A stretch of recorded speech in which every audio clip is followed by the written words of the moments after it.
Guys, we are Retro Exchange in Yonkers, and today we are going to have an interview with a business owner that sells retro video games. So today's video is going to be a little bit different. Want to get a better perspective on what it's like to own a business. You see, me, I own an online store. He owns a physical store. So we're going to ask him questions to get a better insight, more information on what it's like to own something. So right here, Mike, put it there. What's going on, guys? So Mike, we're gonna start off with, tell me a little bit about yourself.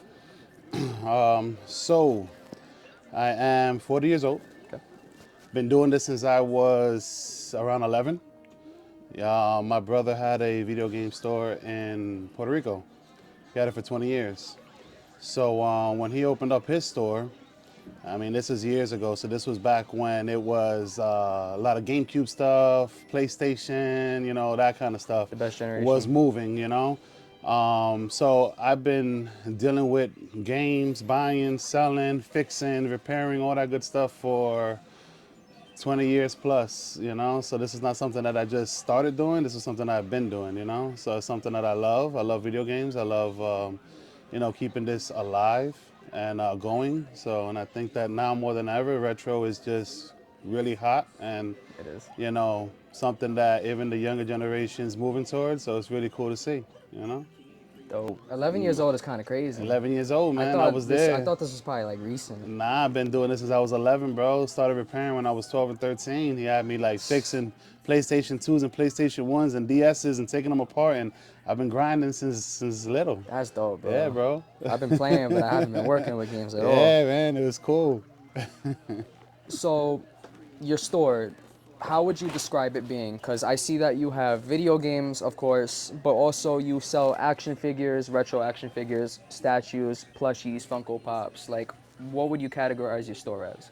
I feel like it's an umbrella that covers basically everything in that genre of video games and anime and cartoons and comics, anything that falls under that umbrella, of like fantasy, that kind of stuff.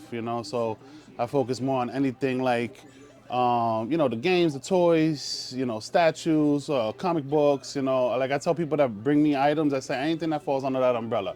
I don't do jewelry and stuff like that, doesn't fall under that umbrella. It has to be things that, consist of, video games and that type of stuff. And you're trying to attract that specific audience. Yeah, I want when somebody walks into my store, I want them to be able to look around and be like, well, there's something for everybody, So you might not be into video games, but you could be into the statues. You might not like the statues, but you like the Funko Pops. You don't like the Funko Pops, but you like the old toys, comic books, DVDs, manga books. So I want somebody to walk in and, there's something for everybody, Right. So I want it to be like that.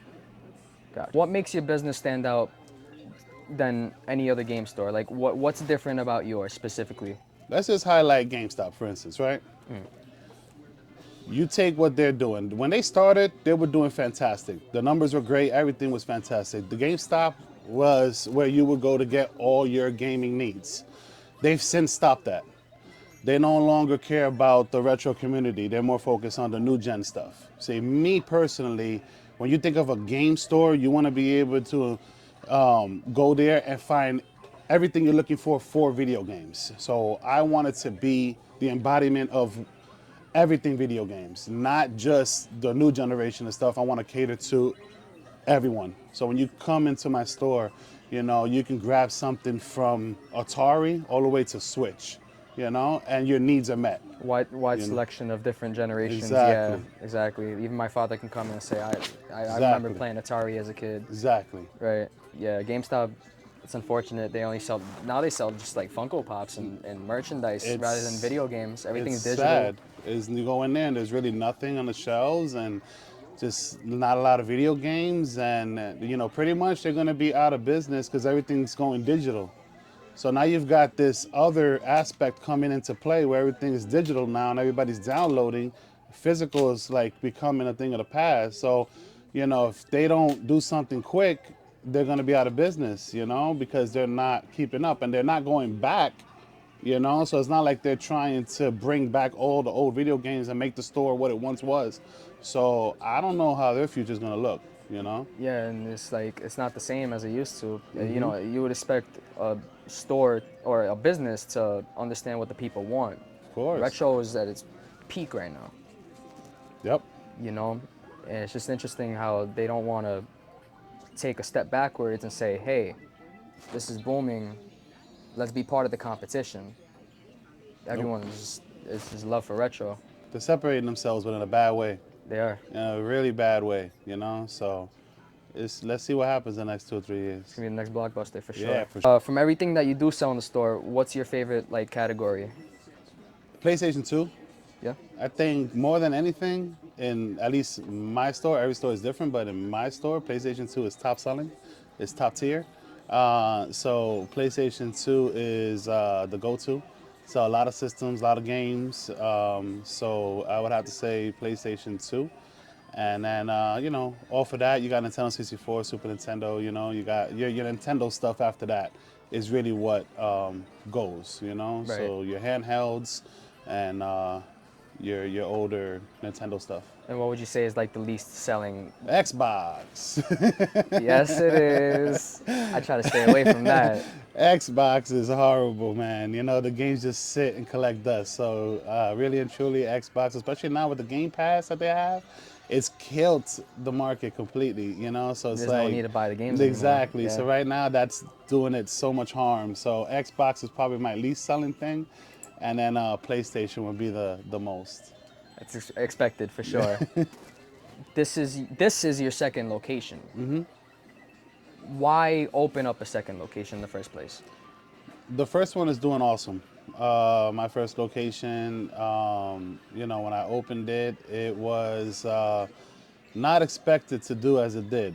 I opened up my location, the first one, it was just like more like a hobby. I had a corporate America job, so it was meant to just be something that I can do after work. That quickly turned into something else, a beast of its own. And then that one was able to propel this one to open up. Now, where I'm located at my first location is like on an off ramp, so the public doesn't really get to see me.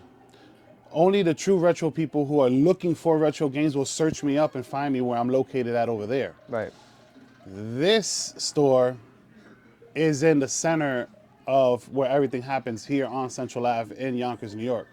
So over here, I get a lot more foot traffic and I'm seeing more. So the purpose for this one was to get those customers that aren't necessarily looking for retro and bump into me. The retro community still knows where I'm at, so they still find me in that location.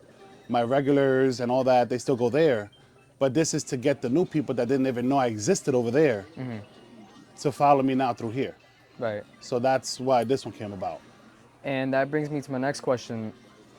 How do you advertise your? Do you pay for advertising or Not a promoting at penny. all? No. Not one penny. No. So your foot traffic is just natural from Word word of to mouth. mouth. Word of mouth. That's Got the it. best You build your own compliment reputation. and branding you need. I don't need to pay thousands of dollars in advertisements and stuff. The people advertise for you. If you're doing a good job, you're going to get repeat customers. They're going to shout you out. They're the ones that are going to recommend you to their friends. And it just continues to grow like that. I've never spent a dollar on any type of advertisement. The most I've gone is Instagram, managing it myself, which I'm doing a horrible job. But that's about it. I don't have any footprint on any other social media stuff. I don't have like a real Facebook or anything like that. It's just a little bit of Instagram and word of mouth, and that is it. That's a flex, though. That is absolutely it. It's funny because if you go to my Self-reputation. other store, I still don't have a sign up. 4 years later, I don't even have a sign up. Yeah. So it's like it's crazy how like I've managed to be so successful, and I really have done nothing to really propel that success. It's just been others doing it for me. That's amazing. I Yeah, mean, yeah. like I said, reputation builds itself when you know what you're doing. It's just basic business. Yeah, Just, for sure. you don't gotta do much. Just make sure you're delivering good products and great customer service and offer a benefit for someone to even walk in your store, tell their friends. That's how I came about this place, believe it or not. You see? My boss said, "Hey, bro, there's this retro store. I think you like it." You see? Came in. There you go. And I bought a Virtual Boy. You see? Which wasn't even expected. You know, see? it's just like, wow.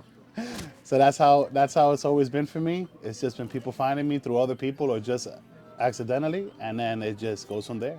That's nuts. Yeah. Do you sell online?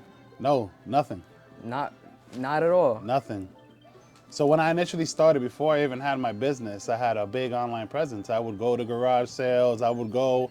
I was a big let go guy. So I was hunting things and chasing things down in Brooklyn and Queens and Manhattan at all hours of the night, and trying to score those big deals, you know. And so I started like that, and I would sell online. I would partly put some away from my collection, whatever I needed. The rest I'd sell, and it started like that, getting me back into it. And then it just began to grow and grow and grow. I ended up working out of a storage unit. Then I had like 2 or 3 storage units, and I was making some good money on eBay. And I got to a point where it was overwhelming me.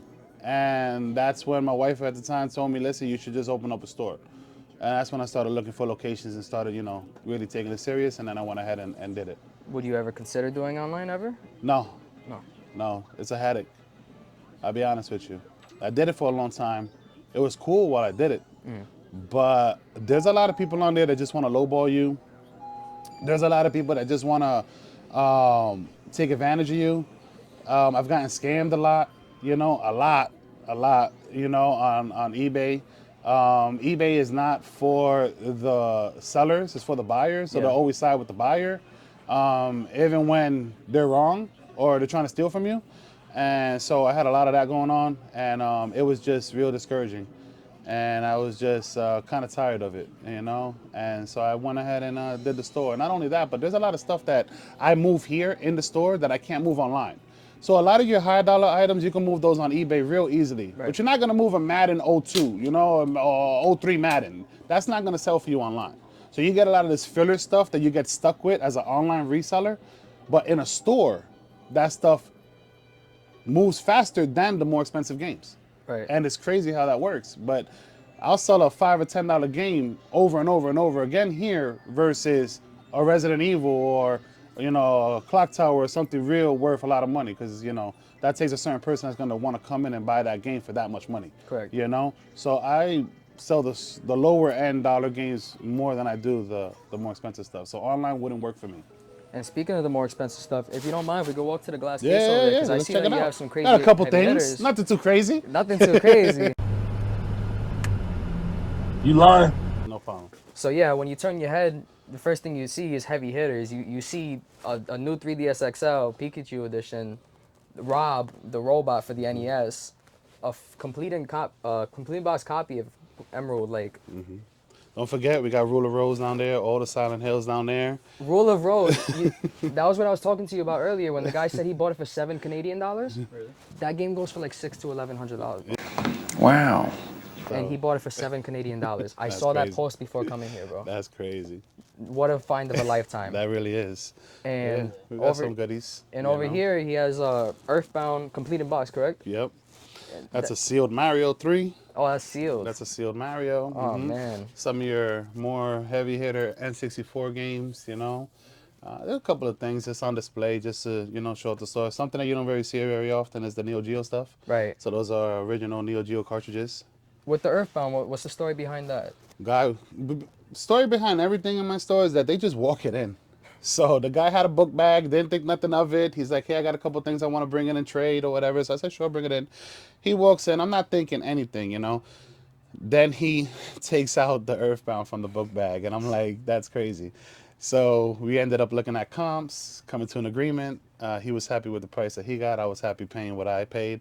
And it's complete. It has everything. It's got the cards. And it was just something cool that I've always wanted. You know, there's certain things that, as people online know, certain things you just don't run into. Certain things that are like, you wish you could get, but you just never have a chance to get it. And that's pretty much one of those holy grails, you know? So it was nice to have that just literally walk into the store. And going from garage sales and going to flea markets, all these like yard sales, stuff like that, it's crazy to think that after all these years, stuff just comes to you naturally. Yeah.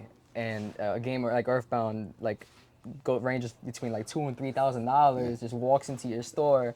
Yeah. And you're not even looking for it. It just finds you. Yeah. It's crazy. It's So everything in my store, I don't really mess with distributors too much. So everything that you see is all stuff brought in. From the Funko Pops to the games to the mangas to everything. It's just people unloading their stuff and trading it in for cash or credit.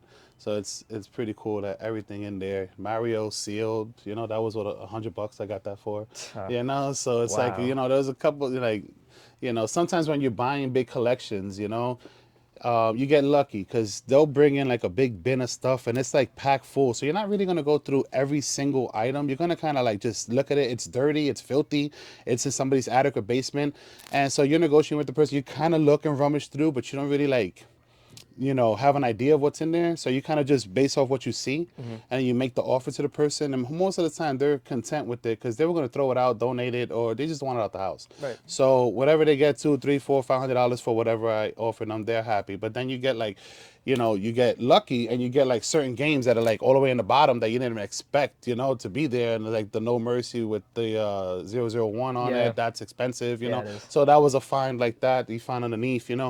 There's been times like that where I've scored big time, not even meaning to, and it's just in there, it's at the bottom, and you get cool items like that. So you just never know what's gonna walk in.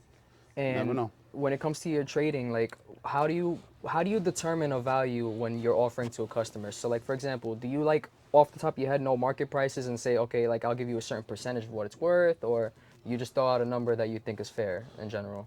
I kind of have an idea because I do this every day, so the numbers kind of stay with me. And for the most part, they kind of always stay in the same range. So when somebody brings something in, I gotta check the condition. I gotta check, completion. I also check to see how many I have in stock. Because if I have too many of them in stock, it makes no sense to have another one just sitting. Unless it's a really good game. So depending on what it is, and depending on what the customer is looking for, sometimes the customers are unrealistic and they just assume that what they have is just gold and it's not. So Yeah, it's like you had to kind of bring them down to earth and explain things to them and break it down. So sometimes we'll go back and forth a little bit, and I try to always meet with the customer in the middle and try to make a good deal for them and for me. So that's kind of how I do it, and I get a nice percentage of whatever they're looking for. Cash or credit. as long as both sides are happy, right? Yeah, yeah. I never want my customers to leave upset like GameStop stories. So Yeah, I'm not offering pennies or dollars for the stuff. They're getting a good amount. You know what I mean, and they're happy with it. So, at the end of the day, I do have overhead and employees and things that I have to of pay for. course. So I can't entirely give them as much as they want, but they do come off all right. Right. I mean, hey, it's better than Pawn Stars, right? Let me Yeah, call a yeah, for guy or sure. something like that. They're like, here's $5 for a $2,000 game, right? Yep. Um. So for stuff like this in the glass case, right? As an owner, usually the goal is to sell things as fast as you can. But a game like Earthbound, right? Yeah. Is it worth getting heavy hitters like that you know is gonna take months, up to years to sell? Is it worth it to you to spend X amount of money on such a high dollar game, knowing when you can use like money to buy quicker sellers? You see, the good thing about retro, the price never goes down, only up. So you take a game like Earthbound that it's only going to become harder and harder to find later on down the line. So for me to get it now and sit on it and have it as a showpiece is fine by me. I Right. don't care to sell that game. That game could never sell and I'll be more than happy. It doesn't affect me because I'm still making money off my low dollar stuff, the stuff I want to move. The games that I don't want to, that I get every single day traded in, I want those to move. Stuff like this, I'm okay with this sitting because only in 5 years now I've doubled my investment. And it's not like another Earthbound's gonna walk in the door. So Yeah, it's like right. it's okay, and I like to get stuff like this, and I like to sit on it, and I like to just hold on to it and leave it on display. And if it never sells, it never sells. It's more than okay. And that's the heart of it. Like, it's like, yeah, I'm selling this item, but it's also a collector's piece. It's like the store is your collection. Yeah, pretty That's much. what it is. That's pretty much. So the fact that you have all this stuff, this is your collection, Absolutely, regardless. definitely. Hi guys. So that's a really good way to think about it. Is owning a physical store as profitable as it would be online? More. More. Yeah, it's crazy, but like I told you before, you know, online, you take a bigger hit, and you don't sell like the lower end stuff. So you get stuck with all of that stuff and systems and stuff like that that everybody's selling online, and you got to compete and do big bundles and stuff like that. But here in the store, my margins are a lot greater, you know, than they are online. So I definitely, I've done both. So yeah, I did the online thing and the store thing, and it's been way more profitable having a store than doing it online. Yeah, big time. Makes sense. Yeah, Totally I move a lot understandable. of the small stuff faster, Right. and that adds up And quickly. also the stuff You that know, is also lower dollar, when you're selling online, you're taking that hit with the fee. yep. Personally, me, I it's 12.9% for me. You see, So yep, like it's like damn, $5 game turned into $3. yep. Why am I even selling? I'm wasting. I'm And a lot going of all the way people to the do post that, and they're office. like, I don't want to deal with making a buck. It's not worth it, to do all that energy, packaging it, shipping it, all that, Then if they want to complain about it and do a return, accept the return, lose out on the shipping, doing all that stuff, it's not good for the little guy. So it's like it hurts you to do all of that. It's your time that you invested in it. You don't want to do all of that. So that's why, a lot of people don't even bother with the low dollar games. Meanwhile, here, all of that stuff sells fast, you know, and So, for more money. and those are all the cons for the pros for the store. What are the cons of having a physical store? A lot of overhead, bro. Like you got to pay a lot, It's man. expensive, of So it's course. expensive to, Employees. yeah. You got the employees. I got my guys that work for me, so you got to take care of them. But you got the light, the cable, the insurance, the rent. So a lot of money goes out in buying merchandise from customers that are selling it to me. So there is a lot of overhead. The margins are great. I'm not gonna lie to you and say I don't make any money. I do well, but it's just a lot of work. And again, like you're a slave to your business. Like I'm here. I'm the owner, but I'm here every day, 7 days a week from 12 to 9. I don't take off. So yeah, granted, I have workers and I could take off, but I don't. I'm here every day, so I'm putting in the work. This is your baby. And this, I want to make sure that it flourishes, and customers like to deal with me a lot. So I'm the face of the store, so I got to be around. But it's a lot. It's a lot to undertake. It's a lot of sweat equity, and a lot of time and money that goes into it. So yeah, I mean that will probably be the downside. A It's lot of just, overhead. you're doing a lot of sweat equity, man. You got to work. And how long has this location been open? This one's 4 months, And probably 5. and this is the second store, correct? This is the second location. And the Yes, first store, when did you open that one up? 2019, September 2019. So that was when I opened up. That's when I got the keys to the store in September, the 1st of September, and then it took me about a month and a half to build the business out, and I kind of like opened in November. That's when I opened up right before Christmas. That And, one in 2019. and guys, that was during the pandemic, COVID.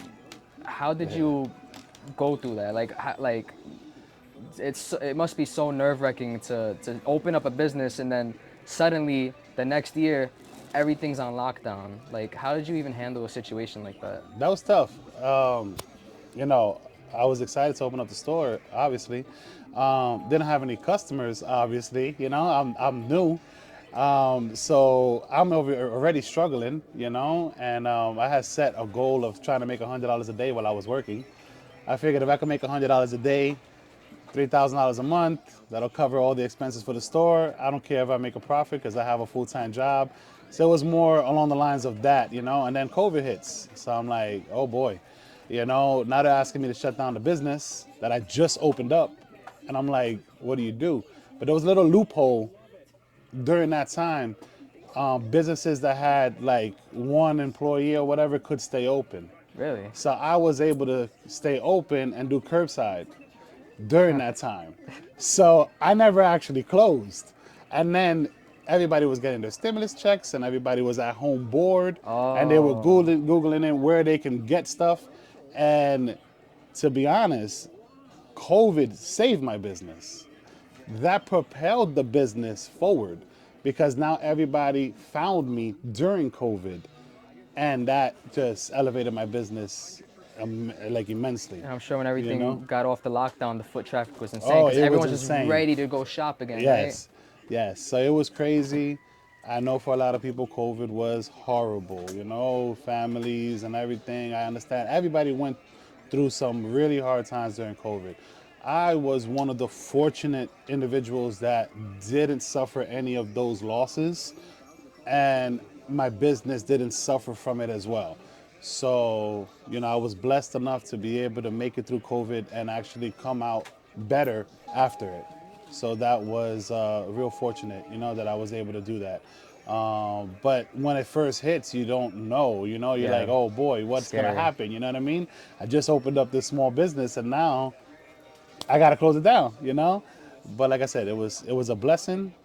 You know, we did great, and it was amazing after that. Never had an issue after that. And look at you now, Yeah, second store yeah, location, yeah. prospering, foot traffic, all these retro games. Like, Yep, that's yep. that's great, bro. Yeah, it was scary at first, but it was good. You know, so we did it. That's amazing, bro.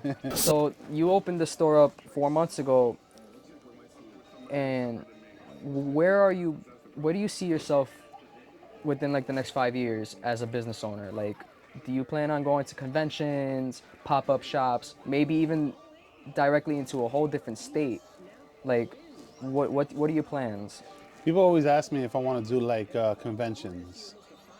It's too much work to do conventions. To have to pack this all up to take it somewhere, it's just too much, you know.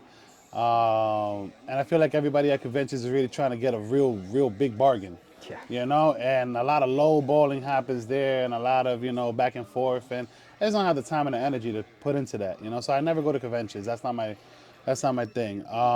So, I've been able to grow quickly. That store I opened up in 2019, and then about 2 years later, I opened up another one right next door to that one, Okay. which was the anime store. That one went really well, but then this one became available, so I moved everything here, and now I'm looking to open up another location probably within the next year. I'm looking towards Upper White Plains, staying in Westchester. If not, I might, fall into like Greenwich or Stanford and go up a little further. So that's my plan moving forward. So my goal is to eventually have 4 or 5 of these locations spread out and kind of like own the retro market in my area, and try to offer like good price retro games to the Westchester County, Connecticut area. So that's my ultimate goal. Yeah. Nice. Would you recommend to someone to open up their own physical store for us retro resellers? No, I don't want the competition. Not as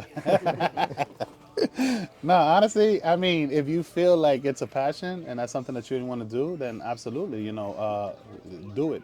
Just know that it's a lot of work, a lot of hours, a lot of unknowns. Pick your market correctly. Make sure you have a retro community that's going to support you. Don't go putting it in some random hole in the wall and think you're going to do great. So I was fortunate enough that the Yonkers community, the retro community, is amazing over here. So there's a lot of stuff coming in, a lot of stuff going out. So just choose your location wisely.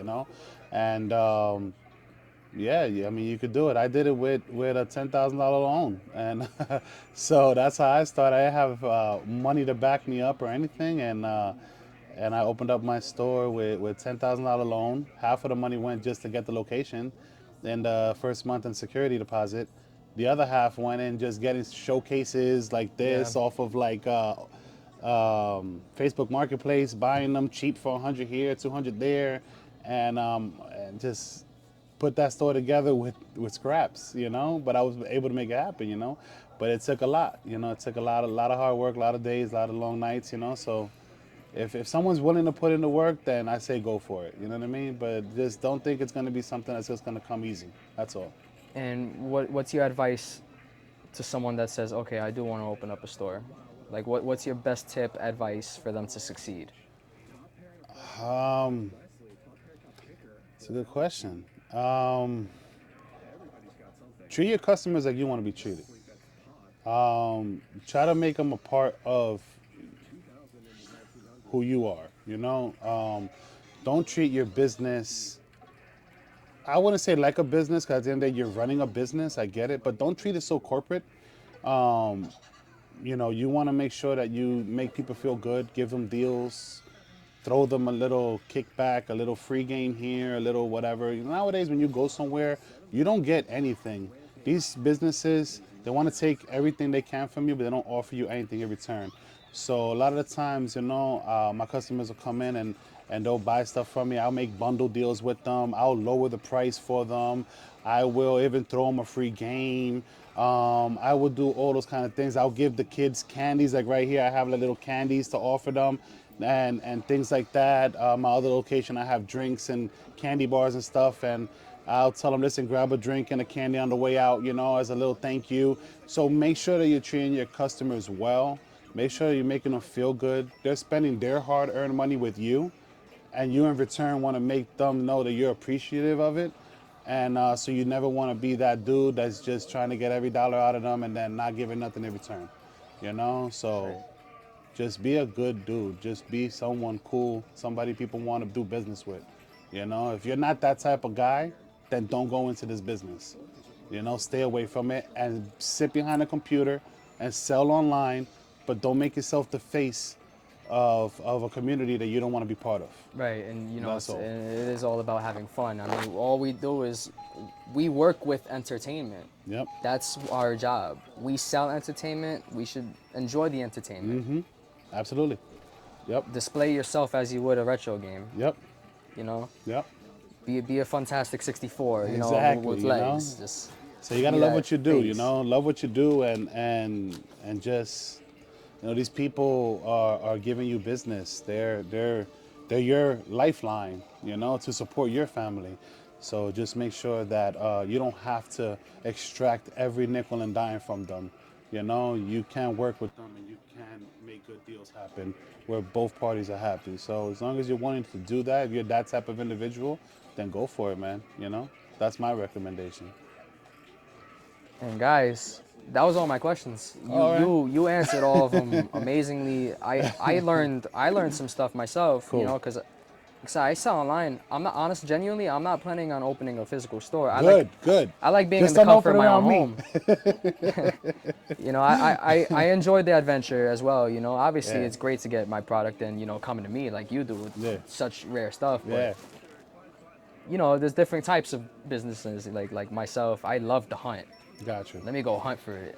Yeah. Let me meet new people like you guys that share the same interest, the common, love for retro community. Yep. And in the end, it is all community. Absolutely. You know, it's just such a interesting way to see how different business models work. And it's just I appreciate your time, bro. No problem. I hope that helped. I hope those of you who are watching, you kind of get a little insight as to what it is to be a business owner and run a business like this, But it's fun at the end of the day. Meet new people every day. Never know. Every day is different. Never know what's gonna come in or out. So it's an adventure in and of itself. So it's pretty cool to have a job like this, where you just wake up and every day is different. So it's pretty cool. And for those who are watching, Mike, where can they find you? So both my locations are in Yonkers. One of them is 1550 Central Park Avenue. The other one is 2235 Central Park Avenue. Literally like 5 minutes apart from each other. And we're open from 12 to 8 during the week. And Friday, Saturday, and Sunday we're open from 12 to 9. Open up 7 days a week. And you can find us on Instagram, just Retro Exchange, and you'll see us pop up. Guys, check in with Mike, brother. I appreciate you, man. Yeah, man. Thank you for your Anytime. time. You got it, man. Anytime. And if you guys are interested in see how I am starting a collection for Nintendo 64 games with $0 out of pocket, click this video below. Guys, plug into nostalgia with Doshi. I'll catch you all later. Please remain seated.